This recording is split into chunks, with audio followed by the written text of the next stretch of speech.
ठीक है सर, देखते हैं। यहाँ पे दिया गया है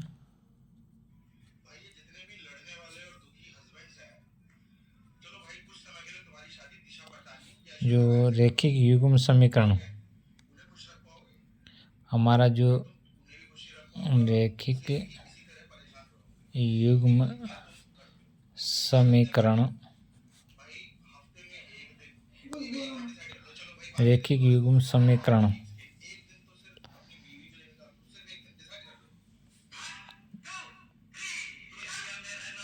युग्म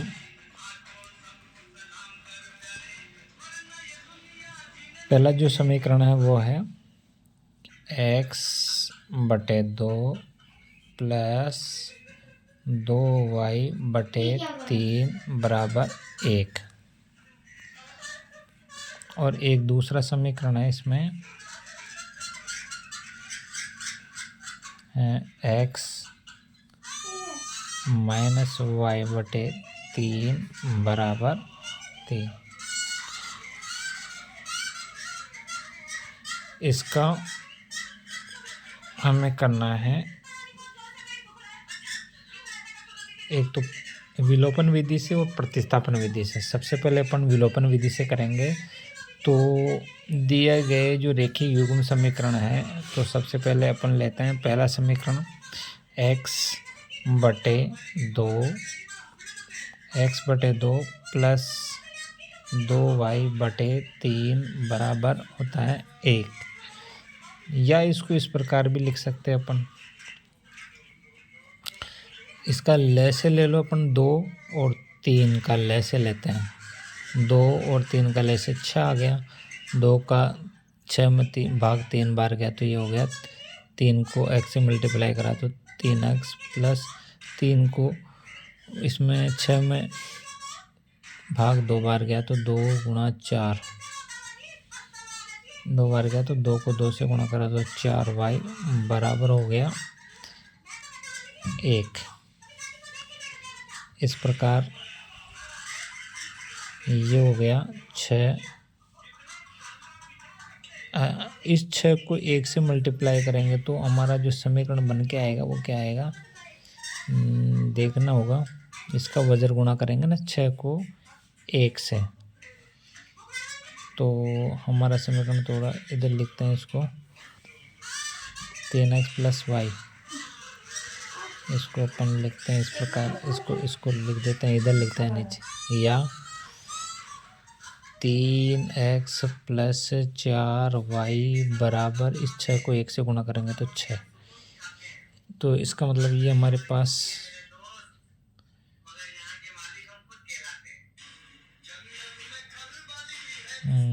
एक बात ये भी ध्यान रखना कि ये माइनस में है, ये माइनस में है, तो ये हो गया माइनस का 6। ये हमारे पास पहला समीकरण बन के आ गया। अब इसको लेते हैं, इस वाले समीकरण को लेते हैं, तो इससे क्या बनेगा कि x माइनस y/3 बराबर 3।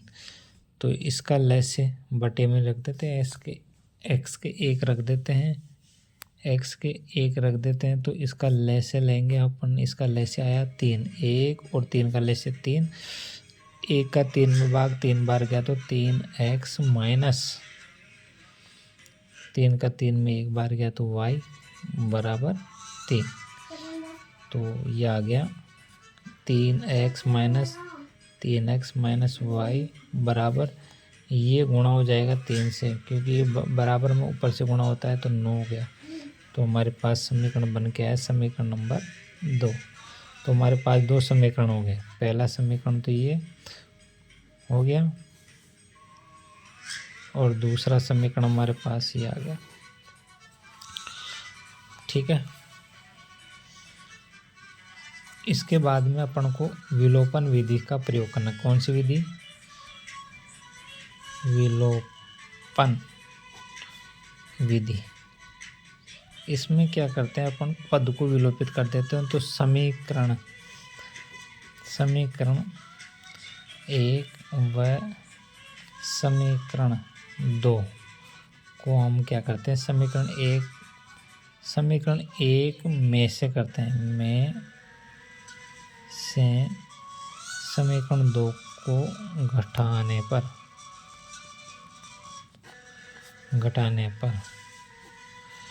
समीकरण 1 को समीकरण 2 में से घटाने पर, तो समीकरण 1 लिखते हैं अपन, ये सीधी समीकरण 1 और समीकरण 2।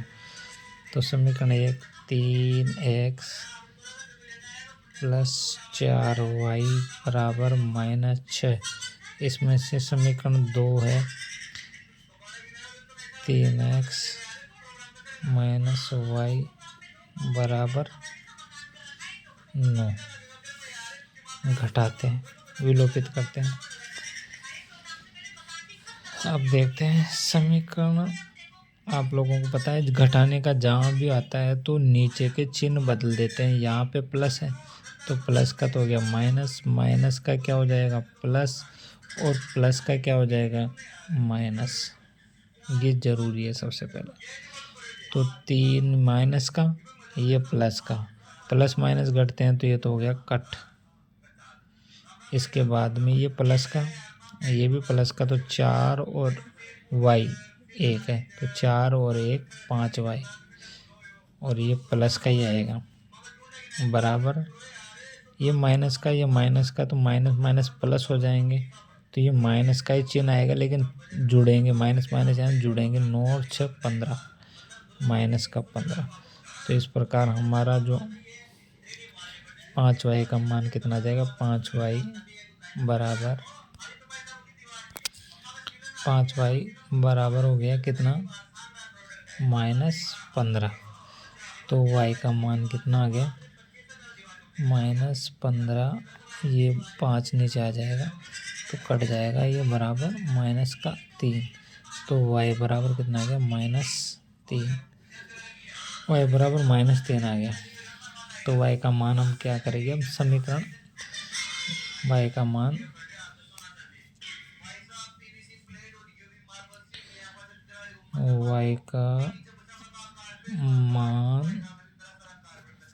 समीकरण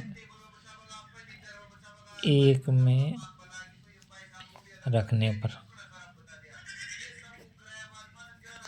अब ये समीकरण हमारे पास एक ही है 3x प्लस 4y, तो मैं इधर लिख दूँ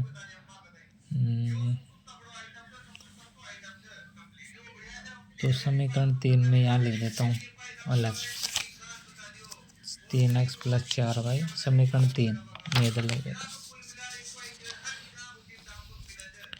समीकरण 3 जो समीकरण नंबर 1 में मान रखने में, समीकरण 1 क्या है 3x, समीकरण 1 क्या है 3x प्लस 4y बराबर -6,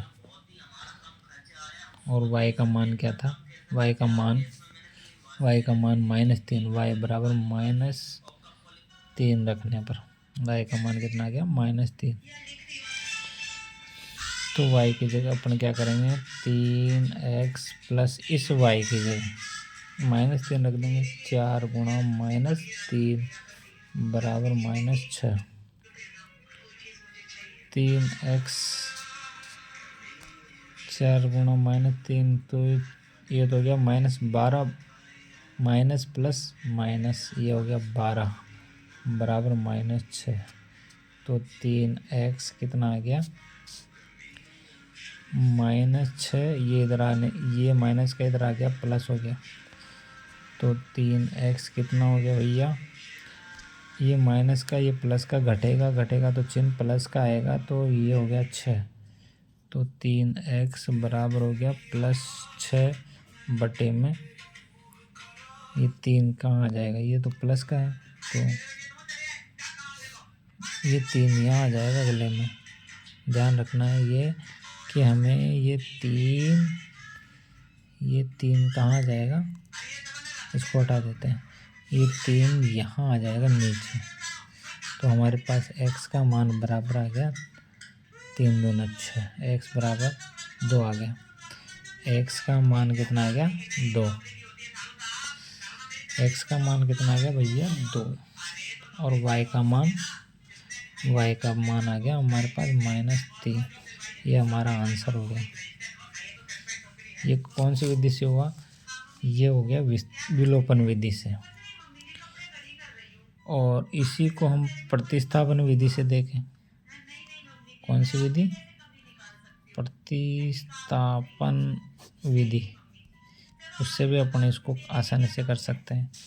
तो प्रतिस्थापन विधि में अपन हमारे पास पहला समीकरण तो था क्या? x का जो पहला समीकरण निकल के आया था वो था हमारे पास 3x + 4y बराबर -6। और दूसरा समीकरण हमारे पास बन के आया था वो था 3x - y बराबर 9। ये हमारे पास दूसरा समीकरण था। इन्हीं से अपन प्रतिस्थापन विधि से तो यहाँ हम लेते हैं, यहाँ पे हम दूसरे समीकरण से, इस दूसरे समीकरण से लेंगे अपन। दूसरा समीकरण लेंगे 3x बराबर 9 + y।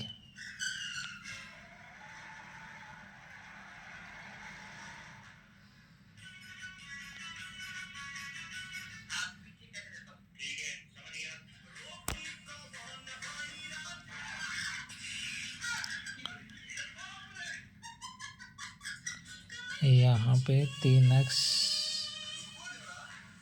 9 + y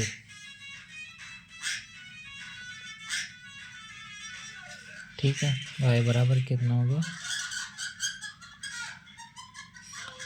या यूँ भी 1 मिनट इसको इस प्रकार कर सकते हैं अपन। इसको इस प्रकार कर सकते हैं, रोकिए इसको। इस समीकरण से अपन देखो y का मान निकाल सकते हैं। इस y को अपन इधर ले लेते हैं। तो समीकरण नंबर 2 से, समीकरण नंबर 2 से तो यहाँ पे हो गया 3x, इस 9 को इधर ले लेते हैं तो -9 बराबर y को इधर लेते हैं तो ये y, ये हो गया समीकरण नंबर 3। यानी y का मान कितना आ गया? y का मान आ गया 3x - 9। इसको अपन ने कौन सा समीकरण दे दिया? समीकरण नंबर 3 नाम दे दिया। अब y का मान, y का मान, y का मान, y का मान समीकरण, y का मान समीकरण 1 में रखने पर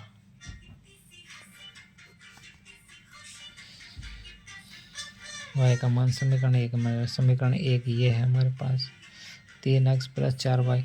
तो यहाँ पे 3x + 4 गुणा y का मान रख दो 3x - 9, 3x - 9 और वापस इसके बाद बराबर -6 रख दो। तो इसको हल करेंगे 3x + 12x - 36 बराबर -6। तो 12x का तो 12 × 3 15x - 36 बराबर -6। तो 15x बराबर हो गया -6, 36 इधर आ गया तो +36। तो माइनस प्लस घटेंगे तो 15x बराबर 30। तो x का मान कितना आ गया? x का मान आ गया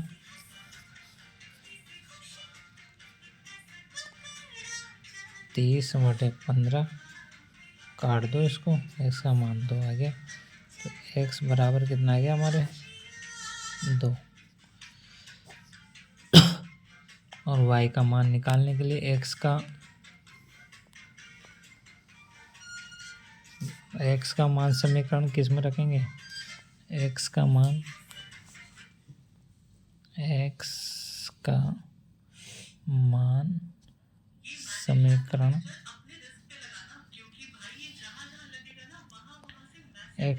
समीकरण ये जो 3 है इसके अंदर समीकरण 3 मान समीकरण 3 में रखने पर, तो समीकरण 3 कह रहा है y बराबर 3x माइनस 9। तो x का मान कितना रखना है, x का मान 2 रखना है। तो y बराबर 3 गुणा 2 माइनस 9, तो y का मान कितना आ गया 6 माइनस 9। तो y बराबर प्लस माइनस का घटेगा तो चिन्ह बड़ा होगा, वो आ गया 3। तो y का मान कितना आएगा -3। ये हमारा आंसर है। तो इस प्रकार विलोपन विधि और विस्थापन विधि से आप इसको आसानी से हल कर सकते हैं। धन्यवाद।